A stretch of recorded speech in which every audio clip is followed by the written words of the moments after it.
আজি ঝড়ো ঝড়ো মুখর বাদর দিনে। আসলে বর্ষাকালের ফল হচ্ছে করমচা। এই ফলটা সাধারণত বর্ষাকালে হয়। যখন পরিপক্ক হয় তখন ফলের কালারটা একদম ম্যাজেন্টা কালার হয়। ফলটা খেতে টক স্বাদের। পরিপক্ক হওয়ার আগে ফলটা সবুজ থাকে। এটা যেহেতু অ্যাপোসাইনেসি পরিবারভুক্ত একটি উদ্ভিদ, এর ফলের মধ্যে প্রচুর পরিমাণে ল্যাটেক্স থাকে। এই ফলটা তুলে আপনারা যখন খাবেন, খাওয়ার আগে সরু কিছু দিয়ে এই ফলটাকে যখন খোঁচা দিবেন, তখন এটা থেকে কষটা অর্থাৎ ল্যাটেক্সটা বেরিয়ে আসবে। তারপর পানিতে ধুয়ে এই ফলটা খাবেন, টক স্বাদের। এতে প্রচুর পরিমাণে আয়রন, ভিটামিন সি, বিভিন্ন ধরনের মিনারেল, ম্যাগনেসিয়াম, পটাশিয়াম আছে। আয়রনের ঘাটতি পূরণ করে, ভিটামিন সির ঘাটতি পূরণ করে।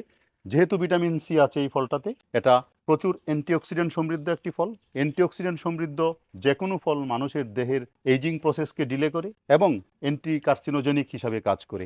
এই ফলটি দিয়ে আপনি জ্যাম, জেলি, আচার, বিভিন্ন রকমের টক জাতীয় খাবার তৈরি করে খেতে পারেন।